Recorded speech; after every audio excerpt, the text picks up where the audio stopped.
call you the Ewu where you are from. Me, where I hail, they call me the Ewure. Everything I've touched, I've mastered it. Top of my class and teacher's pet. Toby, you have mastered your craft. It's only right to show the world. I ain't live it, then I'm never gonna recite it. Flow electric with a little bit of gas. I'm a hybrid. Flow timeless, spit more water than hydrants that have been opened by the ones coping with sirens, killing them. My bars aloe vera, I'm healing them. Every adjective and synonym sweeter than cinnamon. When I write it, half my partners done been indicted. A couple buried in boxes looking at islands. Hope your iris can see the picture I'm painting. I'm what you look like when you're not supposed to make it, but you do.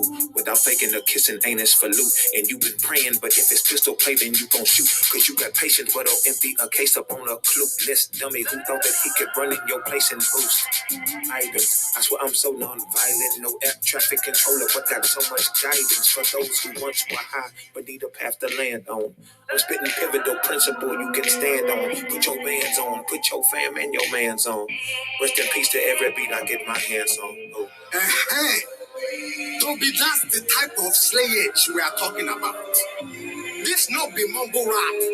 This rap will make sense. The rap that you can sit down and say, hey, how do I calculate this? Hey, do I need to pull out a dictionary? Encyclopedia. It's not mumble rap. It's not preschool. It's not pre-K2. This thing, you will need a PhD.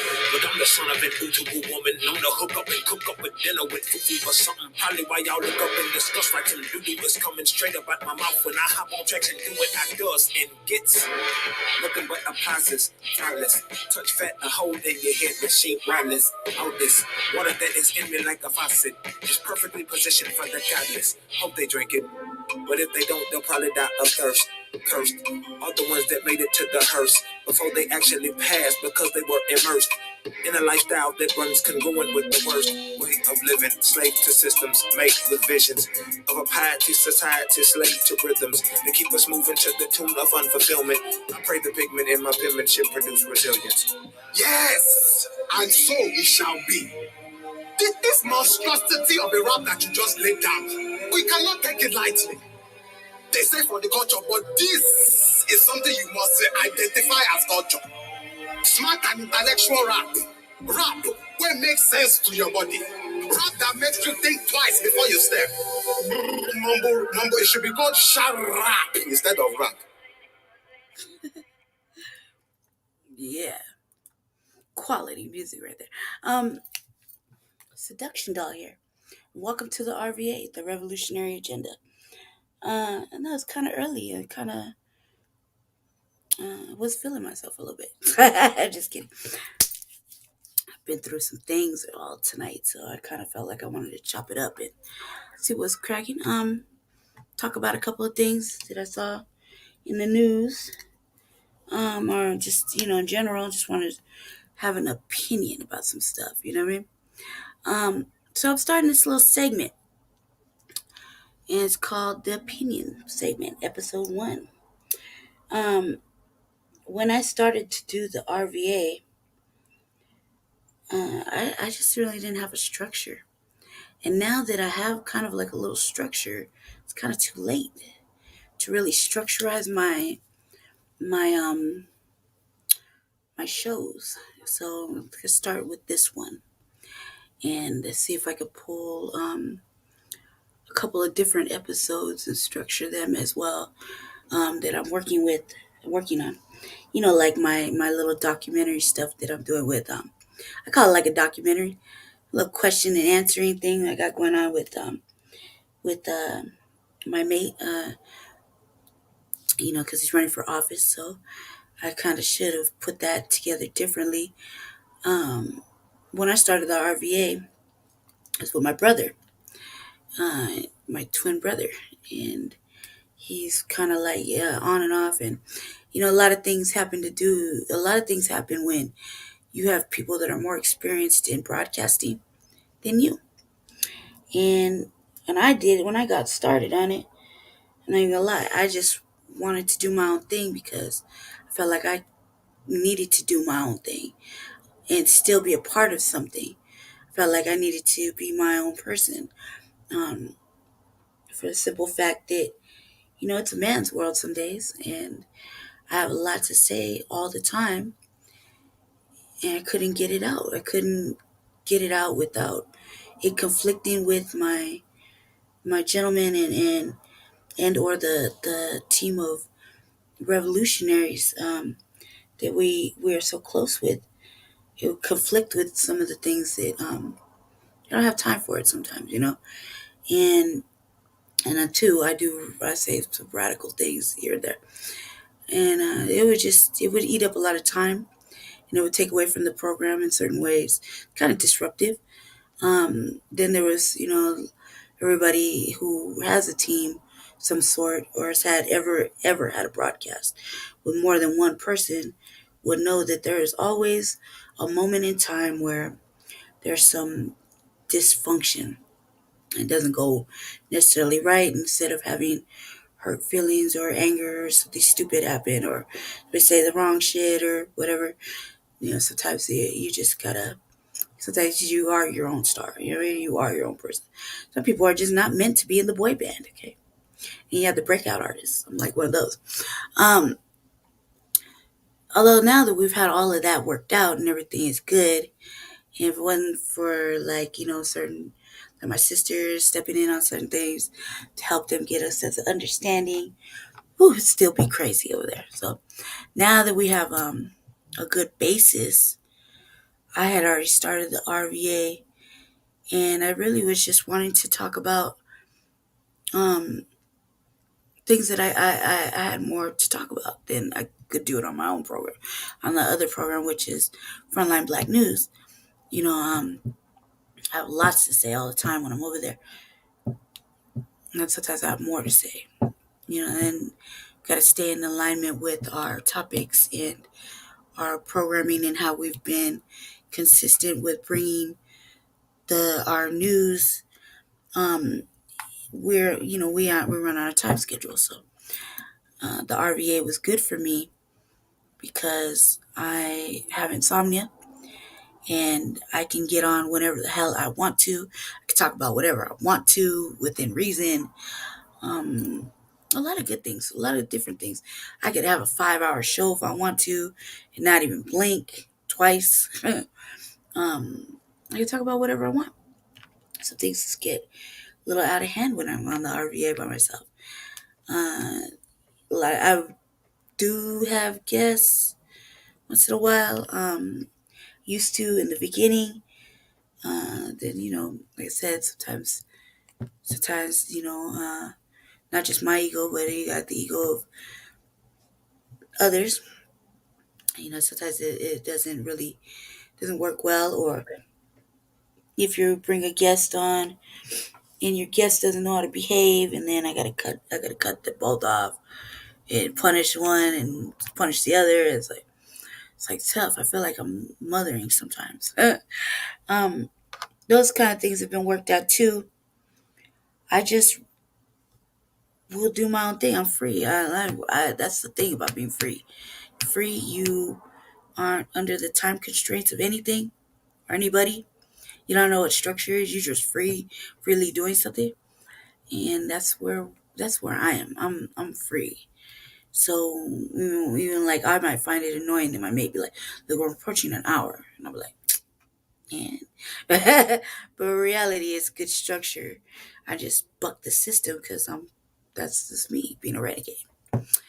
Um, I wanted to have an opinion based show. I've been not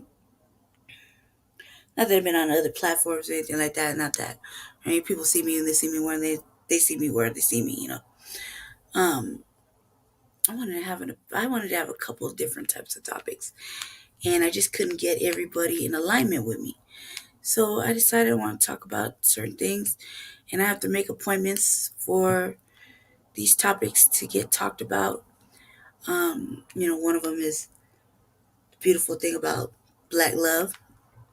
I gotta have a real dialogue, and I gotta bring in certain individuals for that. I find it really good to have that on the conversation. I want to talk about what we're at war with that people don't really understand. I talk about a whole bunch of different things, and some topics require special people, and you got to catch them or you got to make an arrangement with them. And I want to have a show with just me and my sister. I dialogue with my sister, only for the simple fact that I don't really deal with a lot of revolutionary sisters, and the ones I do deal with are offline, uh, and we get along in person, so we'll get along online, and I like that. I like that. I like that who I want to dialogue with as far as my program. I've been trying to have this program with the sisters for a minute. Um, yeah, for a long time actually. It's probably since the beginning of the RVA, when the RVA was just a thought in my mind. Um, at the time, my regular sister, my real sister, my sister is she was on another program, and it was just like the timing wasn't good for her. Not to mention we were planning stuff, activities or events for our people here. She was doing co-ops, and she was really really busy. And then she has actual life. And so when things have been freeing up, we started to discuss it. Because I was like, I need a little break. I'm getting really sick. I need a little break, and need you to step in for me until my brother can step in. You know what I mean? And do my program for me. And so we had discussed it. Then I got sick with the coronavirus, and she was very very very very helpful with getting me started on getting well. The first time we found out, my mate has an immune system like a fucking stallion. He can kick anything out. I unfortunately have the worst respiratory system. And not, if y'all know, I had a broken lung way early in the year, and that had to heal, and it's a lot of things. So I was feeling blessed about my sister, being a very intricate part of our revolutionary village. Um, and she's always been so insightful. So I've been trying to have an actual show with her, much as me and her. We talk about certain things that women have to talk about, women should talk about, not to take away from our gentlemen. But man, sometimes you just need to be around your divine feminine energies and sisterhood, if that is such a thing. It is actually, and we don't really vibe with our sisters a lot because, there's a lot of cattiness, pettiness, some off-brand shit going on somewhere. Sometimes we don't really vibe. And those sisters that do vibe and are like-minded like this, we don't have none of these dysfunctions. We don't have this cattiness. We don't have this jealousies. We don't have these insecurities. There are these isms or any of that with amongst each other. Sometimes that only means if there's only 3 or 4 or 5 of us that can get along and be well within each other. Get along, laugh, giggle, no hate, no animosity. No one's looking at the other one's person, or there's none of these little bullshit ass things that happen with women. So I'm blessed that I have 4 sisters in my life. 4. That I never had no sisters. So having 4 sisters is tight to me. And like even now when I've been sick, quarantine, I've been planning my birthday party. My birthday's coming up in April. And if you're an Aries, then you know how we get down. We start planning ahead. We start getting our shit together, And I was thinking about what it's going to be like to have all my sisters in the same room together, And I think about my one sister My best friend. I think about my best friend, and I think about, man, she's like the opposite of my two other sisters. My two other sisters like me, hyped, and my bestie is not. And but I know that my best friend can handle any situation. She is that tight of a sister. She can handle any situation. She's good. She can talk about anything. She knows she speaks when she feels the mood arise. She's spiritual. She's educated. She's talented. You know what I mean? She's my best friend. My best friend for like 20 something plus years. And I think about my sister, my one that just got back. I think we just started hanging out again. My sister from the South. Man, read her like that was the first. That was the first. That was the first. That was my first best friend. You know what I mean? Let my daddy tell it, my only friend. Even though he recognizes everybody else. He let my daddy tell it, that was my only friend. I was never going to have no other friends. Definitely wasn't going to have a boyfriend. And she was going to be my only friend for the remaining part of my life. That's how he felt about it.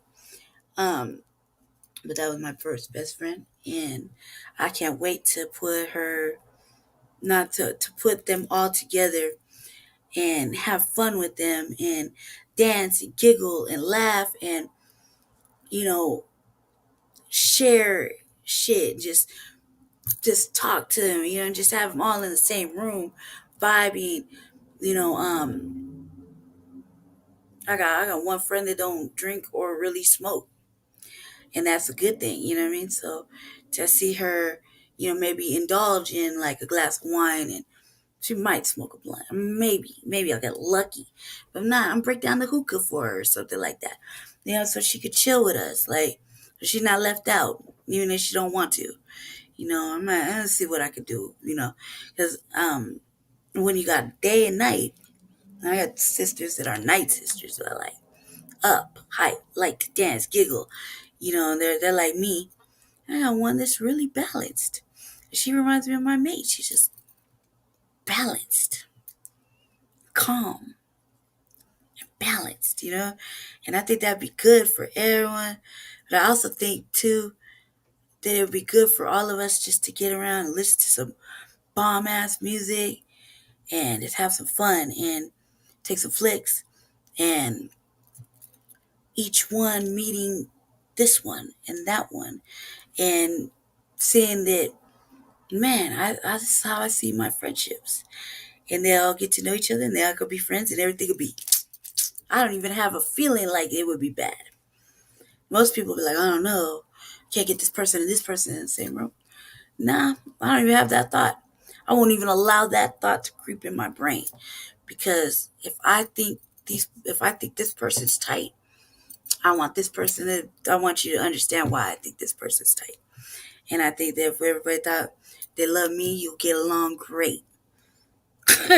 Just like if I went somewhere else and someone said, oh, Brandy, that's my best friend. Oh, but I'm just meeting your friend.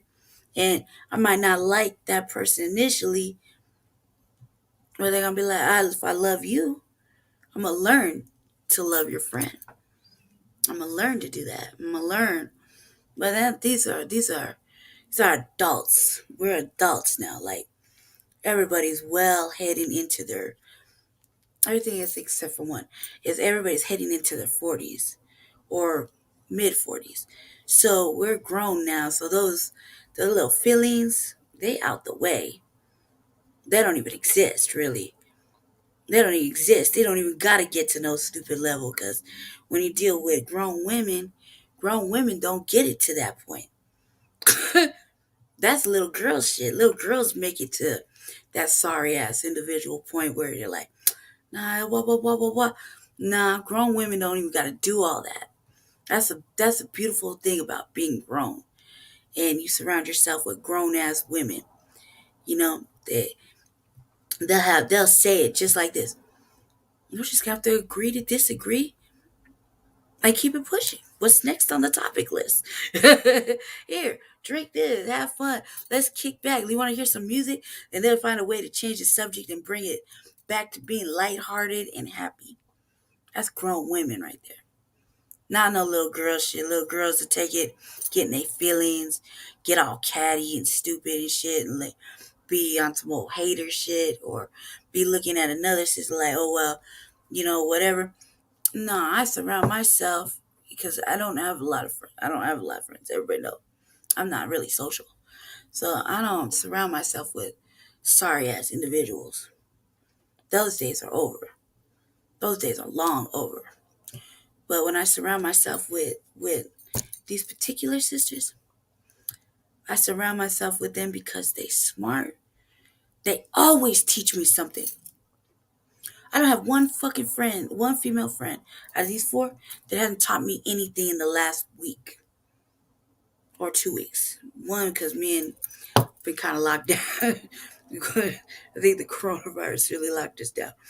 But my best friend teaches me shit all the time. She's always teaching me something metaphysical, or she's teaching me something about holistic wellness, and it's about disease and things carrying in your body as phlegm and God knows what. And I mean, it's just like really teaching me shit. So I don't surround myself with no off-brand females as I'm grown now. Those days are over. And I think that when I have I want to hang out with all of them, it's because I know all of them will make each other laugh. And I know all of them will make each other smile. And all of them will be nice to each other. Not because they're doing it for me, but because they're genuinely nice women. And they genuinely they're like me. They don't have a lot of female friends that they kick with on a personal level. If it's professional, it's another thing. On a personal level, no. But they know how to conduct themselves with such class and demeanor, even if they say even like me, they say the most ratchetest, wildest ass shit ever. Push comes to shove, all three ladies are fucking ladies. All three of them are fucking ladies. They're all sophisticated. They're all super intelligent, well-read, spiritual, knowledgeable, kind, generous, strong. There's no weak-minded one. Not one is weak-minded at all. At all. At all. None of them. They have a strong sense of self. Strong sense of self. And when I used to think about my best friend that I have now, I have, okay, so I had like three best friends. We'll call them three best friends. They're my three sisters. Okay? I can't do it nowhere. I can't just separate. So I got to put them in a nice little spot. When I think about them, I think about them having something to offer the world, and they all have something beautiful to offer the world. Really good shit. And I think about how they molded me in their own little way. They've all had a hand in the building of Brandy. For the seduction doll. A lot. My sister from the South, since we were little girls, she's had a nice little hand in the molding of this. A lot. And especially when it came to building confidence and protecting myself and shit. She had a good hand in that. I think about my bestie. Man, she gave me a family. She gave me a whole family. I can go in the house right now and be a part of the family, like if I was part of the fucking family. And nobody would treat me any differently. Nobody would be mean to me. No one would say anything to me. Probably be in the kitchen cooking up some stuff, or sitting down listening, or bugging her husband about books that he won't let me take out the house because he has all the good books, and just be nosy. Playing with her brother's daughters. I ain't seen them in a minute. So she gave me a family. She gave me a real family. And my sister I got now, she, not only did she give me a family, it made me part of a family, but actually she's educated me. She's taught me some good ass shit, and she showed me some neat ass tricks. And somebody I watch TV with. I watch TV with us, smoke weed with, have bomb ass motherfucking conversations. I walk in her house like I live there. I remember going to my sister's house without my dude. And just sitting on the couch, just acting like I just acted like I lived there and I was part of the family, and just giggling and momming around and just like not being weird at all. And I like hanging out with her when sometimes it's just being her. Not that it takes away from my dude or anything like that. Not at all. But sometimes you just need that girl energy sometimes. And we have prolific, real live conversations, me and her. And we've had some really serious, sad conversations too. And this is like major support system. That's one thing that I say I take from all three, is that they are a major support system for me. And I would be remiss if I didn't mention that I feel like they honestly have my best interest at heart, every single one of them. And when they come to it, like if they needed me right now to handle up on some shit or to handle something for them, like that they didn't want to say they didn't want to get messy or whatever, they know they could pick up the phone and call me and I'll go take care of it, no matter what it is. Or if they need me to sit there and do something for them, and they don't ever ask me for shit. That's the whole thing. I wish they would ask me to help them with things, because they don't. That's how independent and strong they are.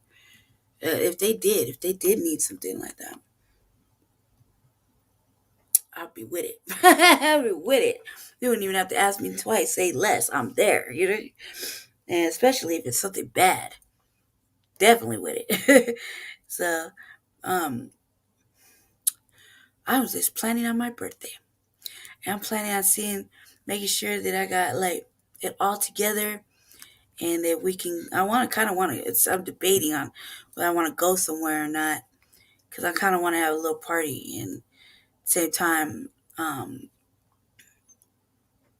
don't know if I want to have a little party or not. I don't know, because you gotta invite dudes. I don't know if I want to do all that. I just maybe I might want to go to like the karaoke spot or something. Or I don't know what I want to do yet. I know it's gonna happen. I know we're gonna have some motherfucking fun, and I know that I definitely want to have this program with my sister. I definitely want her to come on and just me and her dialogue for a little bit, because she can jump on all of our platforms. It's not even an issue. But I think like I've been trying to get her over here. So we have a dialogue, just a ladies' dialogue. Especially when we're looking at things with regards to our kings and our children. I think that's a most important necessity. I also think too, we can't just I can't just like it's cool to dialogue on other platforms and pages and whatnot. Because I bounce around. I have a couple of friends that have their own little programs and whatnot. I like to bounce around and just peep game and say hi and whatnot. It's not the same thing though. It's not the same thing. Not everybody's gonna get along. You know what I mean? And I want to be able to get along, because I feel like if I get along with you in public, I can get along with you in private. I can get along with you on a stream like this. And I feel like, why not dialogue with your village? And my village is small and mighty. So I feel like we can do this. We can do that when we reach out to her. Been trying to. I feel like too, if she, I got the coronavirus during Kwanzaa or some shit after that. I don't fucking remember. and my brother trying to figure that part out. If I don't want, if they happen to catch that during the midst of me keep finding out I'm sick or something, I would hate for that to happen. I'll find out, but I would want everybody to get well and be happy, because all my sisters except for my bestie have small children around them, and my bestie, we're grown now. We our children are grown, so but she still has her family and whatnot, and I just want everybody to be good before I bring myself around. I'm a selfish friend, so I'm doing better with it. I wouldn't say I'm selfish like possessive selfish. I'm just selfish like I don't give a fuck. I'm free. I do whatever I want. And sometimes you can't do that. So you gotta worry about the children, and you gotta worry about our elders. I got sisters with elders in their lives, mamas, elders.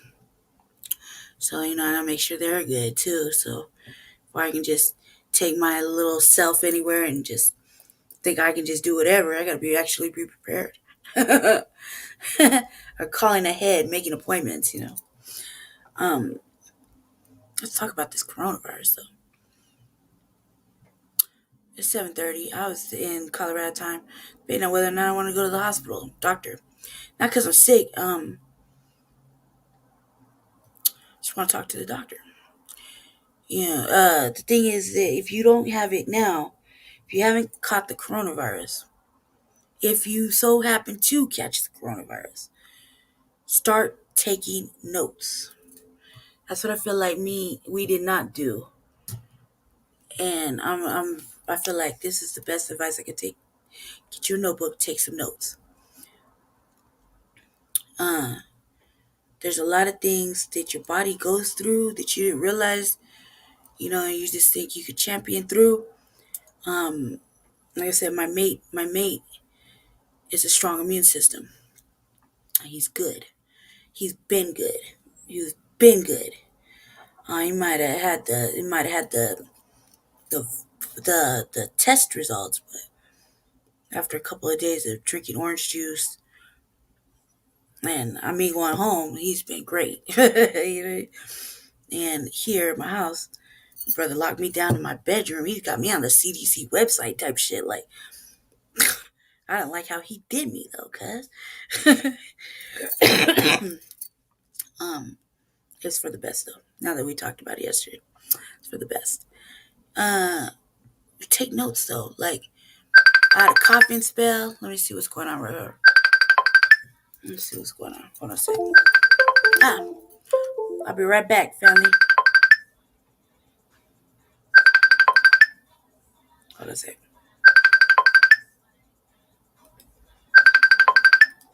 Hold on a second.